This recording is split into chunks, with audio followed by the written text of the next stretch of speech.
భారీ వర్షాలతో అన్నదాతలు ఆగమవుతున్నారు. కళ్లంలో ధాన్యం తడిసి ముద్దవుతుంటే కన్నీరు మున్నీరవుతున్నారు. వడ్లు కొనాల్సిన అధికారులు సరైన రీతిలో స్పందించకపోవడంతో రైతులు తీవ్ర ఆందోళన చెందుతున్నారు. మహబూబాబాద్ జిల్లా నర్సింహులపేట కొనుగోలు కేంద్రంలో ధాన్యం కొనుగోలు చేయాలని మహిళా రైతులు తహసీల్దార్ కాళ్లు పట్టుకుని వేడుకున్నారు. వర్షాలు పడి తాము పండించిన ధాన్యం తడిసిపోతుందని, దీనివల్ల తీవ్రంగా నష్టపోతామని వారు ఆవేదన వ్యక్తం చేశారు. ఏరియాలో అందరికీ తెలుసు మేము జీతం ఉన్నది, నా భర్త జీతం ఉన్నది, మేము కష్టం చేసి బతుకుతున్నాం. మాకు భూమి లేదు, జాగా లేదు.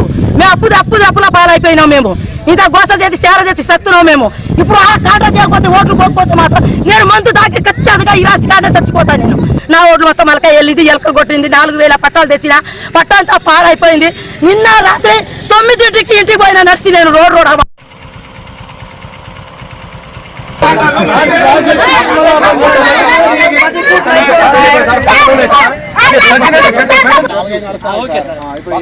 విషయం ఏంటంటే ఏ గారు 10 నెంబర్ ఎగ్జామ్ రాసినాడు.